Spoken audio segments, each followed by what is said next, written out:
7. The upper clump, the team's a little bit more likely to make playoffs, but they have 6 games to go. Yeah, neck and neck here. Every game counts so incredibly much for this playoff race. Already, a lot of these very strong solo lane champions we've been seeing put to use split pushing, being banned out by the side of CLG, the Riven, the Jace being banned out. On hit Nico, very popular right now, and one of the most insane split pushing champions. So Golden Guardians also following along here, and all solo lane bans thus far.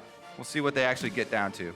Of course, also worth pointing out in this game is Counterlogic Gaming have subbed in Moon and Otto into their lineup. Those of you joining us in Champion Select, both from their Academy rosters. Moon has played a single game of Sejuani earlier on in the split, and Otto did play some last year, but otherwise Academy only until now. More importantly, Moon has played Shaco in the LCS previously.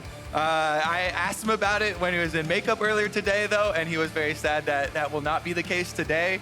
So the dreams have been crushed, but I'm very excited to see him back in the LCS and trying to make some moves. It's definitely one of the Academy players that has had a pretty good transition on and off the LCS stage for many years. Yeah, I think he's actually a very, very good player. Excited to see him come up as well. CLG have had a good track record of bringing up their Academy players and them doing well. Stixxay won the LCS in his very first split, replacing Doublelift. Those are shoes to fill. It felt like he's been a little bit weaker as of late, but I do have high hopes for Otto here alongside Biofrost, of course, champion himself. As Draven Thresh comes through, that's going to be exciting as well to see how that lane pairs out, and CLG to keep that lane alive. We'll see what the support pick will be. I was expecting a little bit higher priority on the super early game junglers like Rek'Sai here, but the flex pick of Jarvan has been locked in earlier. People will remember his Jarvan game. He actually did very well into a Jace, which difficult matchup, and he was able to out-CS the Jace actually. So that may just be a top lane Jarvan, but could easily be flexed to the jungle. CLG keeping their options open.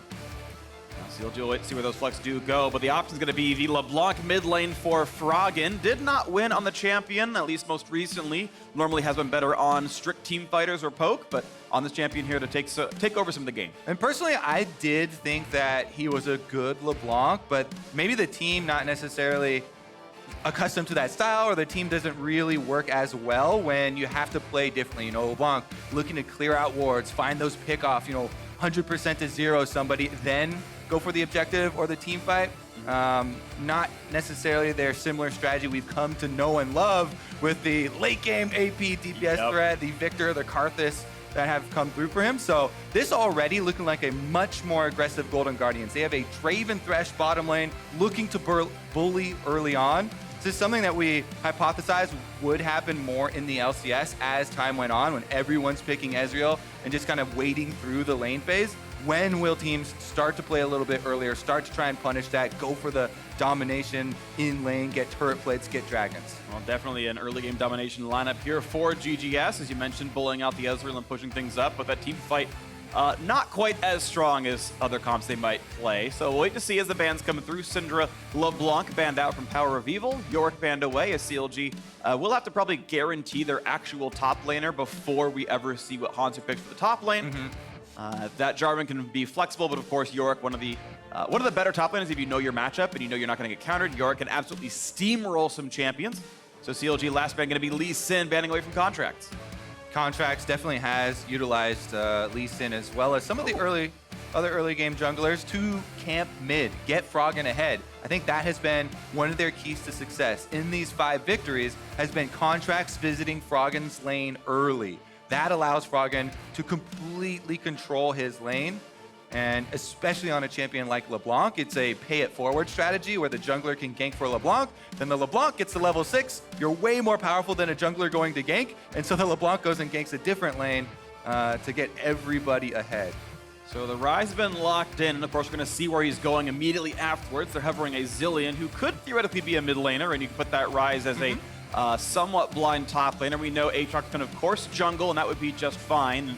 I know blind picking Ryze is something that actually Golden Guardians coach Anero said it was going to be a very bad idea. Ryze will be going into the mid lane to answer LeBlanc. Sion will be the half-blind top lane pick with Jarvan going jungle, and we wait to see where the Aatrox actually goes. Yeah, Aatrox very well could be the jungle. It's definitely, I think, a slightly more popular jungle still in professional play. especially solo queue. We'll see. Kennen is the premier lane bully basically right now. I feel like that is kind of the strategy they're going to go for, but it does mean that Golden Guardians are 100% all in on this earlier focus strategy that we talked about, with the Draven bottom lane trying to bully, with the LeBlanc looking to get control early, then roam around. Now they also have a massive advantage in laning power for the top lane advantage here with the ranged champion. This is going to have to be Golden Guardians setting the tempo and CLG trying to weather the storm, which honestly has been the situation that CLG have been in a lot of their games. They have usually picked more scaling than their opponents have in the particular game and tried to rely on waiting till later, then bringing the tanks through and getting the hard engages off. Well, it is Darshan on Sion Spartan here, so you expect it to go pretty well. I believe that's still undefeated this season when he's on a champion. Counterlogic Gaming here, 5-7 alongside Golden Guardians. These teams tied for 4th place. Playoffs are absolutely within reach. It is absolutely in the cards for these two squads. We'll see if they can, in fact, achieve this as we get ourselves loaded into the game. Episode 1 of the game of clumps between two upper clump teams. We will see who strikes first. CLG making some bold last-minute switches here as we head into the real thick of the playoff race, bringing in 2 of their academy players. Very excited to see if it pays off. Yeah, bringing them in late into the season. They had switched Fallen Bandit and Moon around back in weeks 1 and 2, and it was to make sure they knew which teams and which players they wanted to put forward. And then it was 5 straight weeks of the same players, and now very late in, they are switching it back around, and they're going to hope it's the right lineup to go into the postseason. They can make it happen. PoE and Froggen on your screen, and it's time to go into Summoner's Rift. Counter Logic Gaming facing Golden Guardians. Here with 6 games left to play. All right, some early pings already coming down. Looks like defensive opening for both teams as they spread out. Usually going to try and get your early Scuttle Crab wards down to see where these junglers are going. Again, like we were talking about in Champ Select, we expect the early phase to be incredibly important for Golden Guardians and especially Contractz. So we'll see if CLG can get any early information on that Aatrox jungle, because he has so many options. Of all the lanes have a possibility of setting up ganks and being very aggressive, it's very important for CLG to try and track the enemy jungler. So far we have a lull in the early game, and as we wait for this one to start in earnest, if you want to hear more about the Golden Guardians, Anero joined Kobe, Ezreal, and myself on the dive, where he mentioned that he's not too preoccupied with being involved in the conversation for top teams. So tune into this week's episode to hear more from him about Golden Guardians so far this year. Yeah, it was pretty interesting. He said that he had strategies for the weaknesses of all the top teams, and he just wanted a crack at them to be able to exploit what he saw was wrong, with TL, C9, TSM. Hopefully, they've also got strategies for CLG, because that is one of the most important games here, trying to get a win and deliver a loss to one of your competitors for the playoff spots. Yeah, could easily be your quarterfinal opponent as well, based on how you perform. So it could be a very important matchup, and of course, not only make the playoffs, but win your quarterfinal. Certainly in the cards for either of these two teams as they try to shape up in time for what's essentially week 10. As Hauntzer is, of course, starting with that Doran's Blade, trying to get some auto attacks down and dealing some decent damage. Kleptomancy, E-auto will, of course, trigger twice there, and so far, so good. Bullying Sion as you expect in the early game. I am curious what his eventual build will be. Starting Doran's Blade does not mean you're not going to go AP later on. If he goes AP, it means he can team fight and flank to try to pick off that bot lane Ezreal later on in the team fights. But if you go attack damage, your ults aren't very good and you're dedicating to the split push. A couple of options open. I feel like, especially against Sion, the on-hit can be very effective, because it does include percentage health damages with the Blade of the Ruined King. But again, if you're trying to end the game through forcing at the objectives and you're not 100% committed to the split push, that's where you see the AP builds come in. Defensive Ghost Poro is not going to stop Contractz from taking away this blue buff, but that said, both sides are kind of taking each other's jungles regardless, so not all that important otherwise. Yeah, I mean, so important thing to remember about the Ghost Poro as well. Oh, wow. Running with Ignite, the flash! They're gonna get first blood now! Oh man, Deftly to an early start into this game. Oh my goodness. That is exactly the way you want to start off a Draven game. He cashes in. He actually doesn't cash in that much because it's so early, but he gets the first blood money. It's just a great hook by Olleh right past the Kennen minion there, and Deftly doesn't hesitate to flash, so they're able to pick up the kill. What a rough start for Otto here coming into the LCS. The support just gets hooked. Not much he can do. Yep. He doesn't have heal. It's a teleport Ezreal. Can't do anything to save the Tahm Kench. And now it is going to be checkbox number 1 for this early game composition. Emphatically checked. Absolutely. And honestly, it does feel like Tahm Kench is one of the better champions to kill. He's actually incredibly level dependent for his tank stat. Doesn't have any active tank skills outside that E. And his flash is down, his exhaust is down. Keep in mind, Otto went teleport. That's the punishment for bringing TP in the bottom lane instead of a combat summoner, is you cannot help your support out. So everything's set up to kill Biofrost. It did happen here, and we'll see if they get another one. Now we fight this top lane side as well, as Darshan getting worn down, below 200 HP actually. This is getting a little bit close, and that will have to be a TP back to lane. I want to see Contractz start to play aggressively here with the Aatrox. He's going with his first clear, so he's going to reverse clear now the rest of the camps, but with these very powerful lanes we talked about in Champ Select, you want your jungler to utilize that pressure, take away from the enemy jungler, so that not only are CLG's lanes losing, but you also want to try and make their jungle lose because their lanes cannot come support them. And watch for the jungle camps a bit later on. Right now, I got to point out how rough that recall was for Darshan. He gets just the rejuve feed, which is going to feel pretty bad right there. Hauntzer actually converts his stats back to ability power by buying this, the Hextech Revolver, which it lets him get the damage on the auto attack, but also you have now less attack damage overall because your adaptive stats turn around. I'm not even sure it's necessarily the best lane bully item, but looks like it's going towards definitely a proto belt. Yeah, definitely so going to be the AP Kennen build, so he'll have a bigger impact in these team fights and flanking around. And the revolver definitely is super valuable for harassment.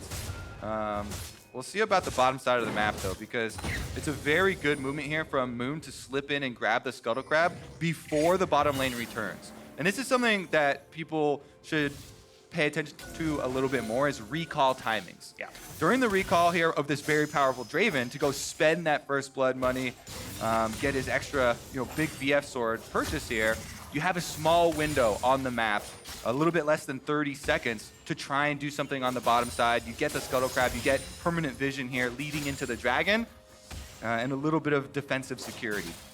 And of course, you talk about that recall timing, having the money for the BF sword in the second Doran's blade. Of course, it's Kleptomancy here on Draven. Very easy, of course, to stack that up. Q and W, you don't even have a cast animation. You just simply turn them on. You want to auto summon twice anyway, and yeah, it works out pretty well for him. And he's got money, and he's going to, I think, sort of continue to keep trying to cash in right here.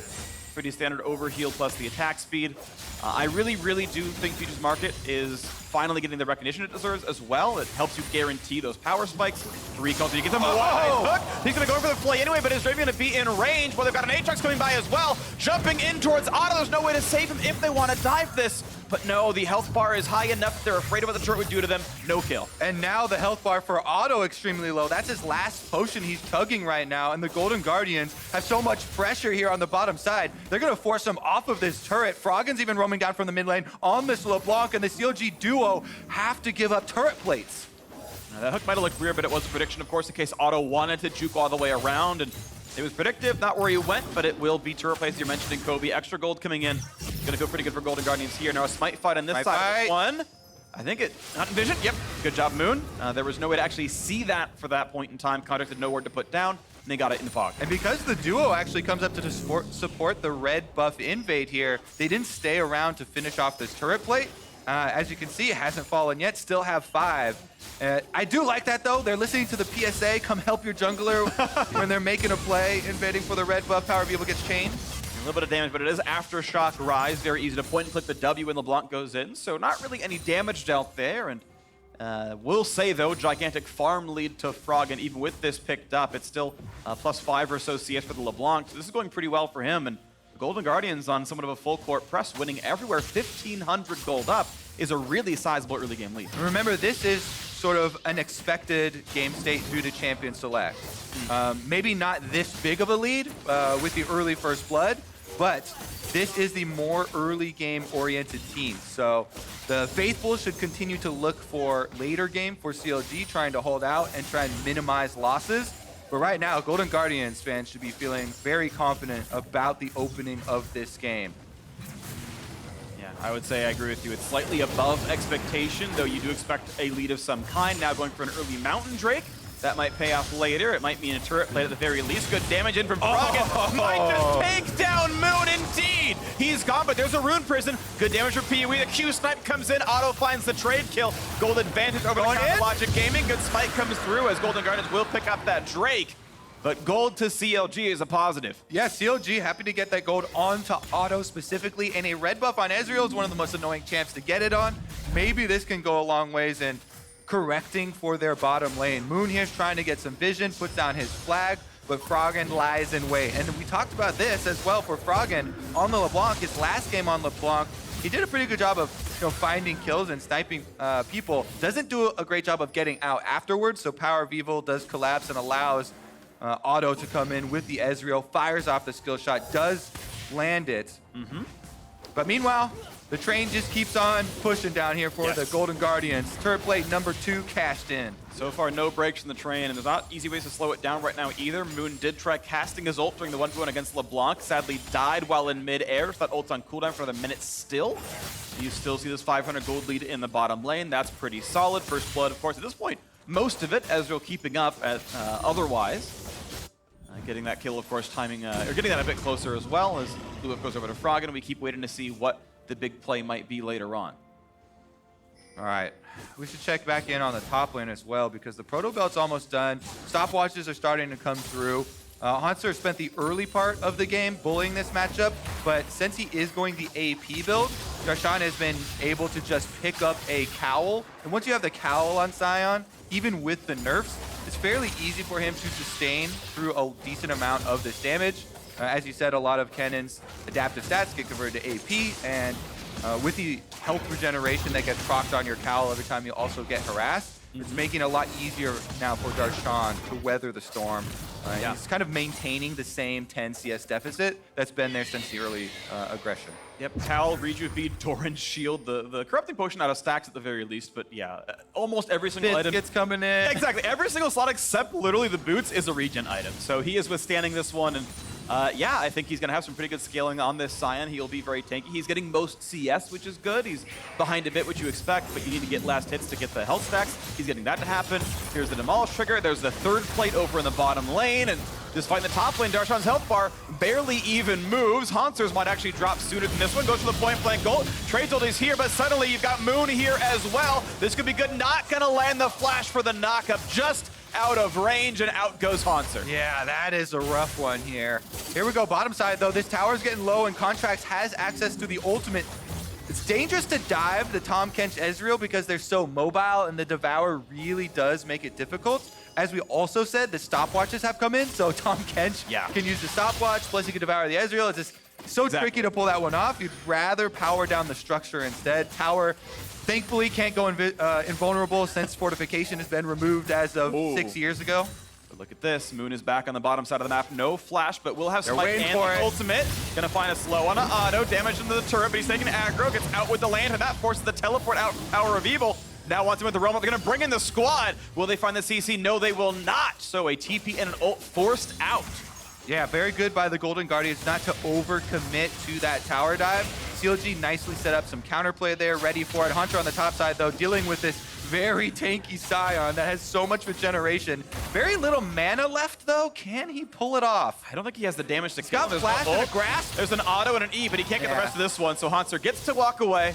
He'll burn the TP back in. That's the one thankful thing about seeing the enemy tank, you know, with this full regeneration build. You can very easily calculate the damage output that's going to come through. The only real thing you have to worry about is the grasp procs being a little bit unexpected sometimes, but doesn't go down. Big cash in from the Rift Herald as they give the money over to Ryze for PowerOfEvil. And that helps bridge the gap a little bit. 300 gold picked up for 2 plates, but the game is still 3,000 apart. It looks like actually Hauntzer will save his teleport. He knows the next Drake spawning in 48 seconds. He wants that global spell available. Proto Belt is done for the wave clear. Sork Shoe's in there as well for the team fighting. So he's actually hit the very first Kennen power spike with a stopwatch in there as well. So he's going to feel pretty confident on this one. If he needs to 5-on-5, it'll go okay, as Darshan has adaptive done as well, and he's going to be able to frontline. And we're about a minute away from the turret plates falling here. The game really does break open once Golden Guardians finish off this bottom turret and get to rotate their bottom lane here, their real point of power across the map. Once they pick up this, whoops, setting up for the dragon. Gotta find a slow, not quite gonna pull back in Biofrost. He goes the right direction. Yeah, that solo turret gold. You saw Olleh stand very far back for two reasons. One was to not leech the local gold, so a good 600 went over the Draven, but also to lantern out in case there was a play. It's gonna be the reset first. Golden Guardians, of course, had the money to spend 900 gold in the pockets of Draven. That's spent out right now, so he's ready to go. And we'll see as the Warrior Enchant and Cinderhulk are done for the respective junglers, if that fight will indeed happen soon. Very interesting that we have double Mountain Drakes as well. If the Golden Guardians can use their early lead to secure this second Mountain Drake, it does give so much more threat to their mid-game, neutral area control. We talked about knocking down the first outer turret. Once they get all three, it makes it so easy to set up around Baron with that extra threat come 20 minutes. And that might be something that Golden Guardians needs for the end game. As you mentioned earlier, it's a fairly early game comp, and getting that lead and cashing it in later on is going to be important for the pacing of the game. 4,000 gold separates the squad, so that is very, very large right now. Flag right now knows that the Mountain Drake's not being taken. Golden Guardians still sitting around in this part of the map. As the flag drops, Vision's gone. That signals that CLG may want to actually contest this one. They don't want to give up the double mountain buff. They've got teleport ready on Darshan. Now, for the top laners, for both of them, you know that they have to back off from each other to be able to get their teleports. You can see Sion rocking down the river. They might actually go for this. Froggen trying to hold them off. And Moon only knows the Drake is gone. Doesn't know the health bar. It's going to be taken without effort at all. Mountain Drake picked up there solidly. Golden Guardian stack another objective. Yeah, it's too late, and Auto on the Ezreal was way too far away from the fight. Even though they were throwing flags in there, trying to keep vision, not able to delay the Golden Guardians long enough to allow Ezreal to remain close. So no commitment on the contest, and that is the double stacked mountain, ready for true damage later in the game. Yep. And now that's AP. Kennen, of course, top lane has flipped. There was no kill pressure really whatsoever. Darshan will maybe never die the rest of this game. Even if his team loses, he probably ends the game 0-0 in something. The pressure on top side will have to come from junglers or roaming plays. Yep. Meanwhile, in the mid lane, as we talked about, you switch your marksman and your support over to the mid lane to try and hold. Thresh is so good at this because Olleh can go around clear vision with Deftly. He can also step very far back in the lane. Lantern is a lifesaver in almost all of these scenarios. The only thing that's going to stop him is the Ryze Room Prison, and you kind of can see that one coming. Okay, pressure's moved now to the mid lane. Of course, with double Mountain Drake, they kill turrets faster than normal, but actually no, letting the minions go in, doing nothing else with it. They're instead looking for that top side, and I might have spoke too soon about Darshan. This could be a 4v1. They're even rotating through the jungle here. Probably just dead. We'll see how he goes. Finds damage in a Hauntzer, puts the ulti on, but will they even dive? Kench gonna bring a reinforcement, so actually Darshan looks like he's fine. Oh, they didn't wait in this bush. I thought they're gonna wait in the tri-brush for this face check here. 3 versus 2. Doesn't happen. They should be tracking the teleport, knowing that PowerOfEvil recalled and is back to base with no teleport cooldown. Oh, Auto, the chain's gonna land. Good flash forward. They're gonna have it. Olleh sentences him to death. Definitely could have taken it himself, but no. Support carry. I feel like Froggen wrote his death note and he was like, this guy going down, and Olleh's like, what? Did you say death sentence? I got it. Finished off the kill right there. They get the Ezreal. With that off the map, they actually go for the reset here. Froggen down to bottom side, and Moon takes the opportunity. Dunk onto 2, Realm Warp coming in as well. Olleh a bit low, they're gonna knock him down for 1-0. Darshan gets the kill out of that one, 1-0-0 on the scoreboard. Well, punish the support for taking the kill there. Olleh does go down in some repentance for taking it, and CLG strike back very quickly. Now, this is a very big advantage for the Golden Guardians currently, but if CLG can continue to make trades like that, even though it is a marksman kill for a support kill, their marksman has teleport, and Auto actually could teleport right back out the lane and gets minions anyways, so those types of gold trades, probably what CLG are looking for, given the game state. Yeah, any trade feels like it's pretty good for the blue team right here, as we still have a game that has a gold lead, but I don't think is out of reach by any means just yet. Draven, I feel like, is not a great tank killer, and we have Darshan moving towards heavy armor right now. The Chain Vest in, looking at round 2. Nope. Good job by Biofrost. Pulls Otto right back out. And even the spinning axe disappears. I'd like to take this opportunity to highlight the bounties that we have all stacking up here for the Golden Guardians. And we talk about CLG trying to weather the storm. If they can complete these 3 bounties that we've highlighted, that goes a long way in kind of correcting the gold discrepancy here. Yep. And funneling some more money into their late game hopes. Yeah, 550 gold bonus available across those 3 kills. So basically 1 extra kill worth of value. Assisted kills worth 450 normally, of course. And that might help bridge that gap. We'll see as it comes through. This second Mountain Drake, of course, already with Golden Guardians, so these objective rushes get easier and easier over time. Cloud Drake spawning in a minute, exact same time as Baron. And I feel like Golden Guardians could take that Cloud Drake without much issue. This gold lead's still big enough that CLG might not want to be able to fight them back yet. Yeah, I mean, right now, Golden Guardians kind of trading even with side lanes even. They aren't able to push, as you said, once the AP Kennen heads up against this single MR item Sion on the bottom side. It's not really going to gain you any sort of extra territory on the map, and since they haven't taken the rest of the outers, there's also not a lot of space for the LeBlanc to set up these brush camps. You know, even if you bring your control wards around, CLG have defensive vision already set up. So it's going to be very interesting here. I think we're coming up on one of the breaking points of this game where the dragon's about to spawn, and CLG have been able to sort of stabilize. Let's see if they can actually win this team fight, or if Golden Guardians get to push it ahead. Well, we'll see. Oblivion Orb is in for Hauntzer as well, so he's got that 33 flat pen in items. There's only a pair of Merc Treads on anyone not named Darshan, so certainly a low MR team. It's optimal for a flat pen build here, and CLG feeling comfortable, actually. Going to go for this play with Hauntzer on the other side of the map. And this is an interesting one, because CLG are getting the Cloud Drake. First Cloud Drake I do really like as far as the move speed for this team that wants to make use of some hard engage. However, they're trading it for that top tower. And as you said, there's a very big breaking point once all these outer towers are taken by the Golden Guardians. They get to open up the map for possible LeBlanc surprise kills, and they really get to bring their early game together. We'll see if it does pay off, because in the long term, the Elemental Drake buff is going to be very nice for CLG. But it did seem like Golden Guardians were stalling out a little bit as far as the gold income, and that tower money from top side should be taken into account. Well, the gold lead, I try to keep mentioning it every once in a while, it's now to 6,000. So that number is still going up over time, even if it's not necessarily obvious where it's coming from. 500 from an outer turret is a little portion of that, but it is still growing over time. And trading a Cloud Drake, I mean, I'd put it at maybe 800 to 1,000 gold worth of stats overall. I think that's roughly accurate. So something to kind of keep in mind there. We'll see if that does matter later.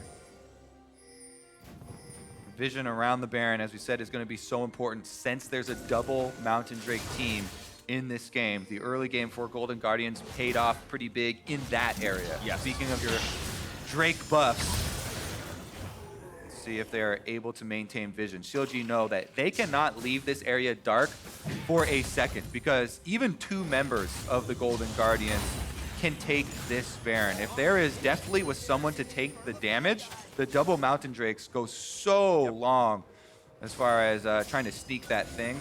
But it does require that play to happen, right? It's sort of an active item in the sense that you have to use it right, or it literally does nothing at all. It's the Zhonyas of Drakes. It's definitely not going to help you win a team fight. No, it won't. And that's something to sort of point out as a team fight is beginning now, as Moon is pulled back in. Contractz gonna take the lantern right back out.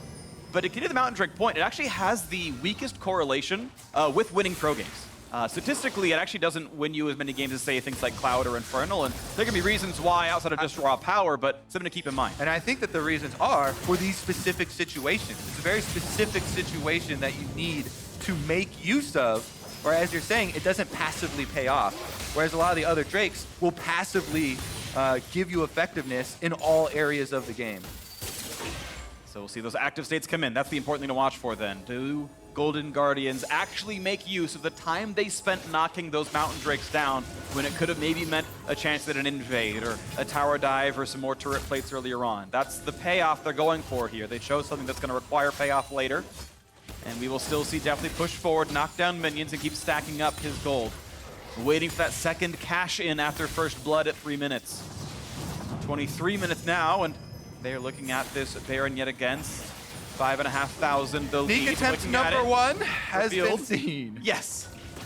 So I think this ward here on the left wasn't seen quite there by the Golden Guardians when it was placed, and them walking past it gave a little bit of vision, so Otto immediately used his Trinket Ward. more games in the day, as you can see in the bottom corner, middle, whatever. We'll be catching that one too, Kobe. Yeah, it comes up right after this.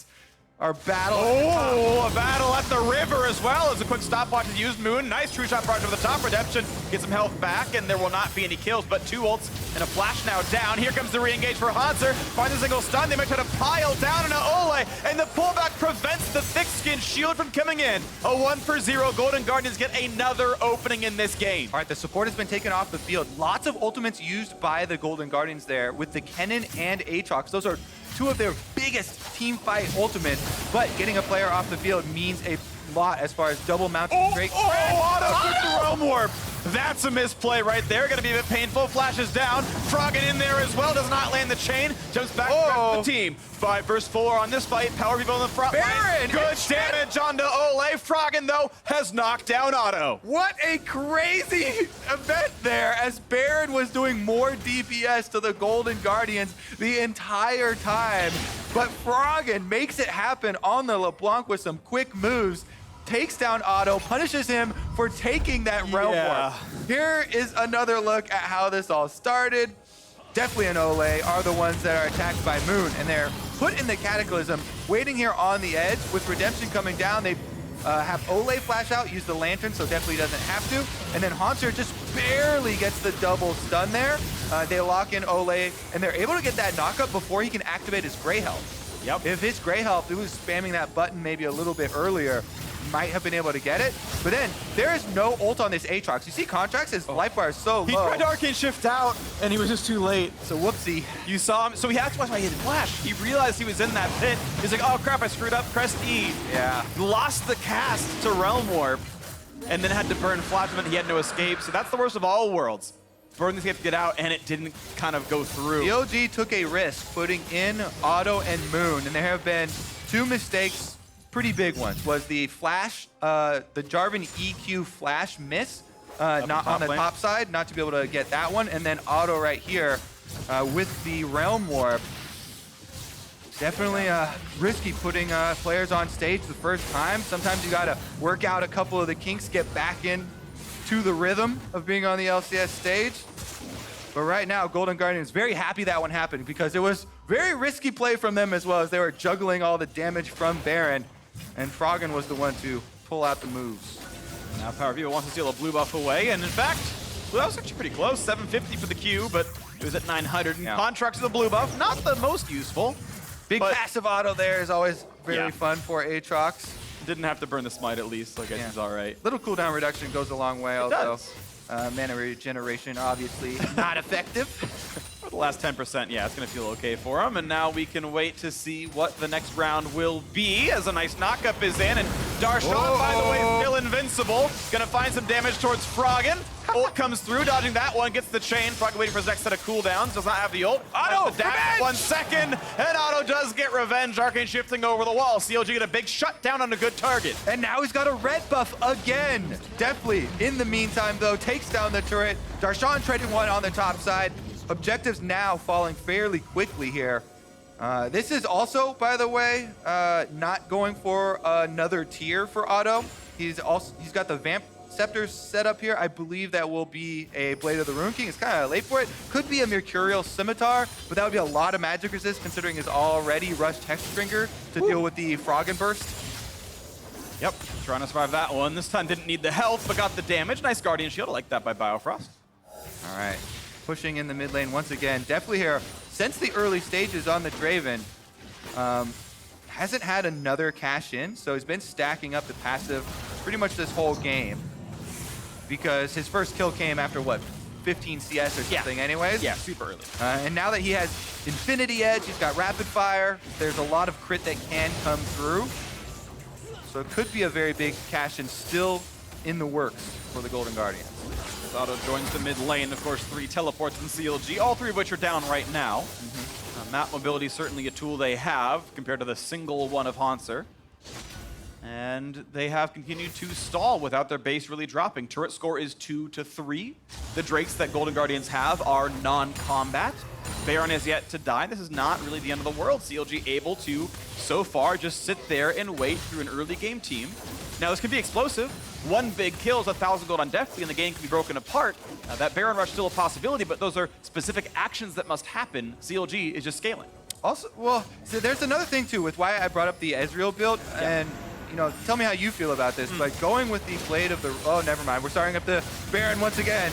Okay, so we're going to go for the Baron rush right now, and you can see Olleh plus Froggen trying to zone out the team. And how far away is CLG? Just skill shots being thrown. Gone. Okay, Darshan's trying to come around, but they're going to knock him down, and he would have never stolen it anyway. Mountain Drake's not required. That's going to be the Baron regardless. They're going to keep maybe looking forward. Not going to find that kill just yet. But either way, a Lantern over the wall, a Baron picked up as PowerOfEvil's only split pushing in the side lane. Yeah, PowerOfEvil might get that turret, but CLG, they gave up the Baron so quickly with the double mountains, committing to the split, having everybody else in base. They didn't have any threat to stop the Golden Guardians. Now they're headed right down mid lane with the Baron buff, definitely leading the charge. And that's going to be a turret dropping down, and one that was answered a little bit earlier by PowerOfEvil, but it will be a single recall. Not stopped. Kennen will try to answer the Ryze in the side lane, who's going to push what he can. Should be getting the turret at least if he's willing to wait for 2 more auto attacks. He is indeed. Loses the Shroud real quick, but with Aftershock won't take any damage. He's feeling comfortable enough, but he's going to be surrounded pretty soon. You can have the rest of the squad come behind him if they want to do it. So far, they are not. They're hemmed into the mid lane. I do believe that was 2 turrets taken during the time for PowerOfEvil. They took the secondary turret as well as that inhibitor turret. So at least they did get a decent amount out of the time they spent splitting here.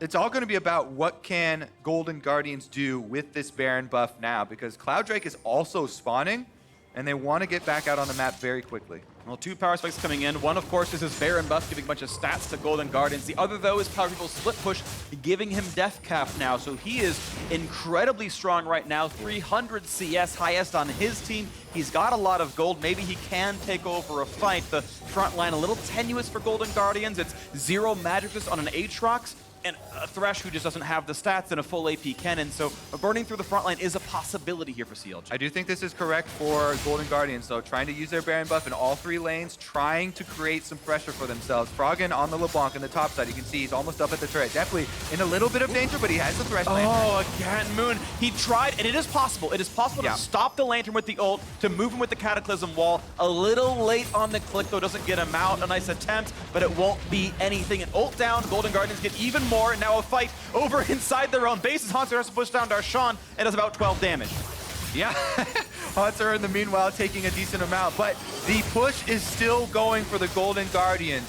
They've got a minute left on this Baron. That is 2 more minion waves they can try and buff up at the turret, and the cannons are slowly chipping away, but definitely hasn't gotten an auto on that turret, and that means no significant DPS.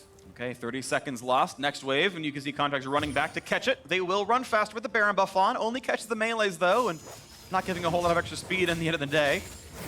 And they go for the next round. And this one is Hauntzer now splitting off in the side lane, pushing the wave down as Darshan is regrouped. Yeah, one of the difficult things here for Golden Guardians is that Kennen's wave is not close enough to the turret to make it there with Baron buff in time. Baron buff will expire, so CLG have been able to defend this. They're going to try. They're going to try to knock down Contractz to flash the wall. Sion going to hit the wall himself, but at least they burn a summoner out for that play.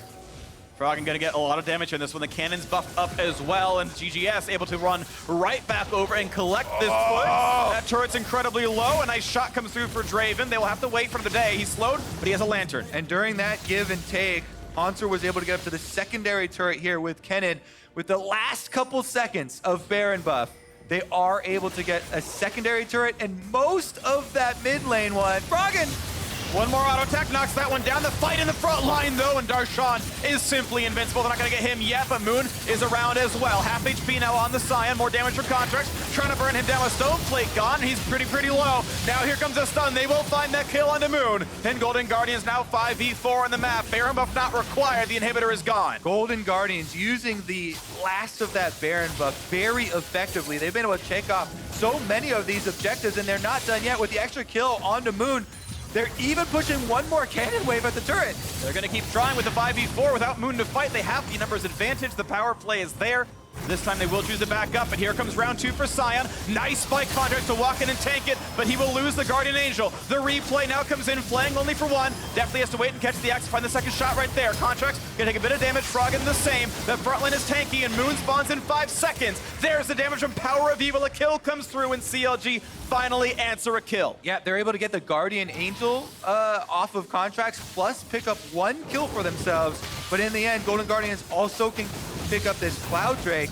And I think that so much was accomplished by opening up that mid inhibitor take. That is going to allow them to keep pressure on the map. This is still looking very good for Golden Guardians. They have sat there with this very large lead. It's now 8,000 to their credit, and that is without Draven cashing in just yet. It'll grow by a good 15% when he does. And either way, they went for an... Sure, I expect them to cash in for Draven at some point, though either way, it is a good game where Golden Guardians took the laning phase lead and have so far played it forward quite nicely. Here comes the charge, and out goes Darshan, but 5 health. All right, what is it actually? We know you want to click it. 11. 11 health on that turret. One shot will do it in. 11 health on the turret, 30 seconds on the Baron. And this is Golden Guardians with even more pressure than they had the first time around. So all that Golden Guardians now have to do is clear out vision leading up to this Baron. And then they've got Thresh, they have LeBlanc, they lie in wait, waiting for the for CLG to step into their territory. But look at CLG, they're committing PowerOfEvil once again to the top side or bottom side split push. The Ryze is almost at the inhibitor by himself. They're dedicated to the 4-1 right here, and a single auto will knock down the outer turret. That's certainly going to drop, going for the inhibitor now as well, and they're splitting up. Counter Logic Gaming inhibitor is down, and PowerOfEvil is running away. And if there's ever a misstep, we know LeBlanc is far, and we know Kennen's inside the map. They could collapse for a fight potentially. CLG still playing the mid game pretty well. And they can sort of keep vision around Baron here. They still have the Scuttlecraft, and they have a lot of wards through the river. CLG buying a lot of time. This Ryze, so powerful, it's forcing GGS hand. Okay. Counter Logic Gaming, will they take this 4-on-4? Contract's pretty low though from Baron. Here comes the front line as well. Big damage, but Sion is pretty invincible. Has to actually ult away. Not sure he had to, but he chose to. And the turret is dead in that bottom lane as well. PowerOfEvil split push. The 1-4 is certainly working now. PowerOfEvil, level 18 on Ryze with the Banshee's Veil. Not afraid at all of an AP Kennen build here. And CLG are able to get themselves a Nexus turret. Now, those aren't worth a lot of gold, but it is impactful to open up that area for a possible win condition of slipping someone in to destroy the Nexus. You can slip 5 people in. You roam warp the whole squad on the Nexus and it will die. You can backdoor the whole thing. Yeah, I mean, it can be done. We've seen it earlier this week as well, the big backdoor plays for the Nexus kills. CLG have a win condition, and it's PowerOfEvil playing this game intelligently with all the gold he has. I think he's got to be hugely rich right now. He's only got an item slot left to go, and even now it's a stopwatch, so it does most of what his own needs to do anyway. Darshan going to find himself the target of attention, but able to walk away on that. All right, I think that Golden Guardians, they should return up to their point of power here. They're the ones with the double mountains. They're the ones that can get the advantage here through vision control and trying to set up picks. But consistently, PowerOfEvil on this Ryze, they need an answer. Kennen is not the answer. He has already failed the test here as far as the split push 1v1. Seems that GGS have no other possibility, though, except trying to burn through the Baron and force their hand again. They don't have the timing.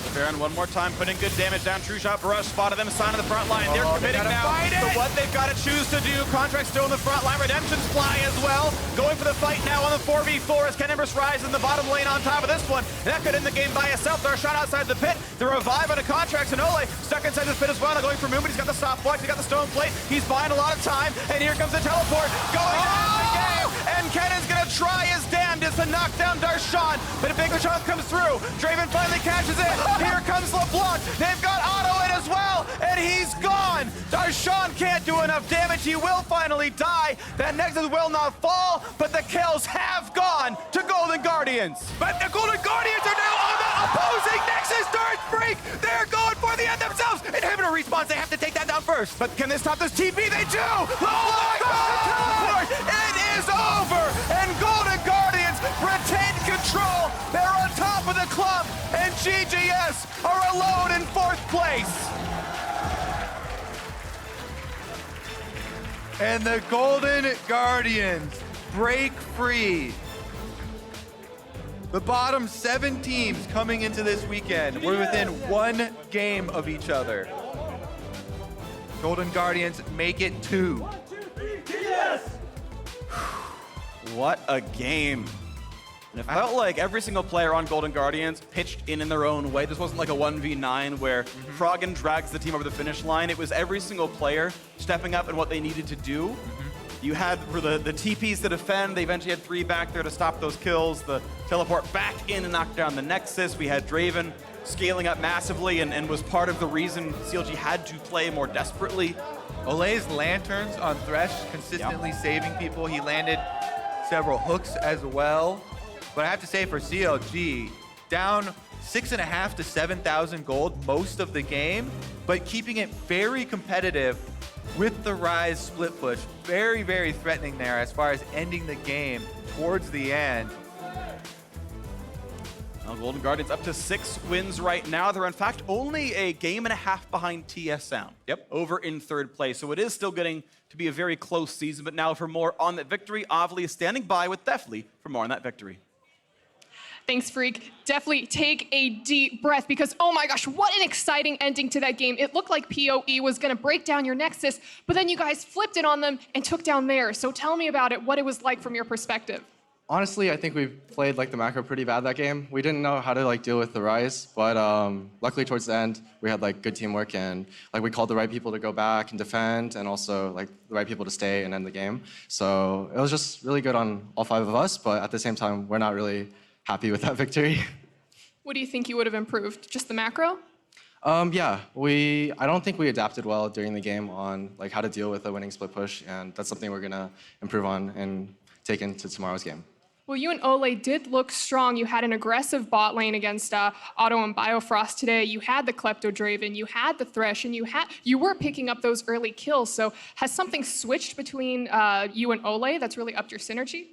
Honestly, we've been talking a lot more, and we've just kind of expressed how we deeply feel to each other, and genuinely we want the best for both of each other, and sometimes we have to tell each other, you need to do this better or you need to do this better, and we're able to do that, and I think our performances recently have been a lot better.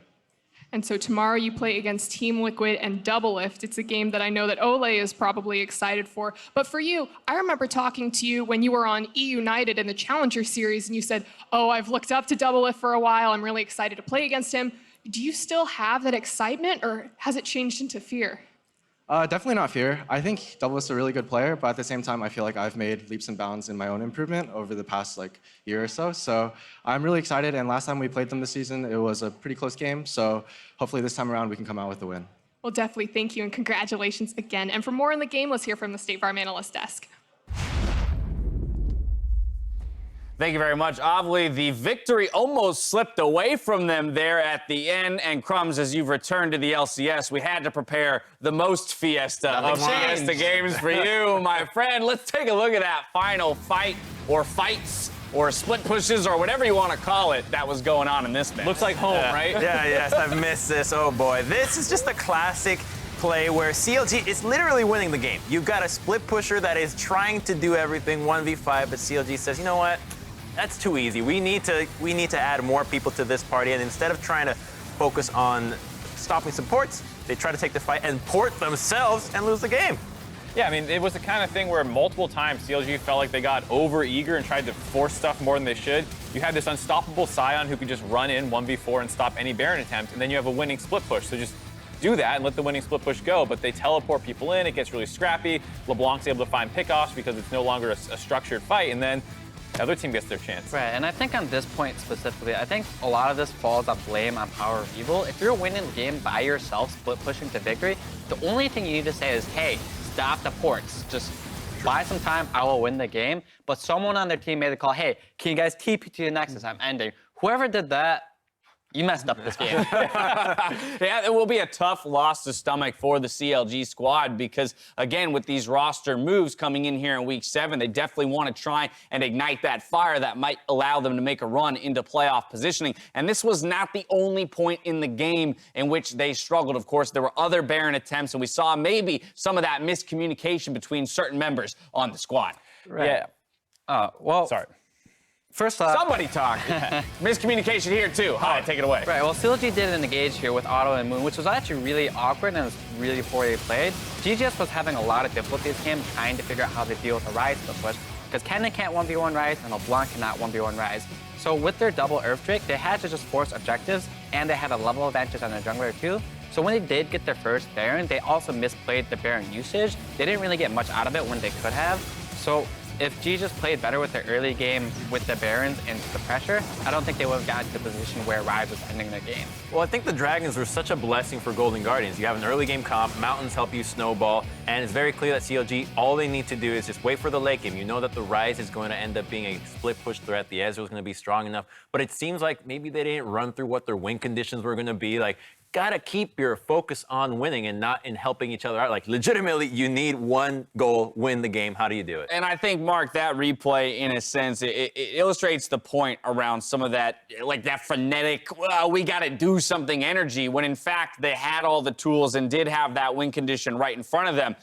The call being made for the Ryze ult, but then some indecision around who's actually taking it in, and poor Otto left out to dry in accidentally taking it in the Baron pit. Yeah, it sounded, based off what we heard, that there was some people saying take it and some people saying not. So I don't just fault Otto for ending up in there. I would question First of all, whoever said take it, what are you doing?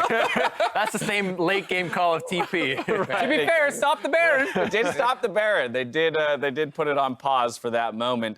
For Golden Guardians, they pick up a really solid victory. Let's take a look at the team comp in which they did it with. I think it was already talked about. The bot lane for this Golden Guardian squad, it's a pair that we've been asking to step up. They get that all-important Thresh for Olleh alongside a very lane-dominant Draven, and it pays dividends. Yeah, and I think the question is, like, why is Golden Guardians going so hard for these early game drafts? Because they got their initial victories off of late game scaling comps, and then here again, they're taking a super early game comp, and this was not a clean win.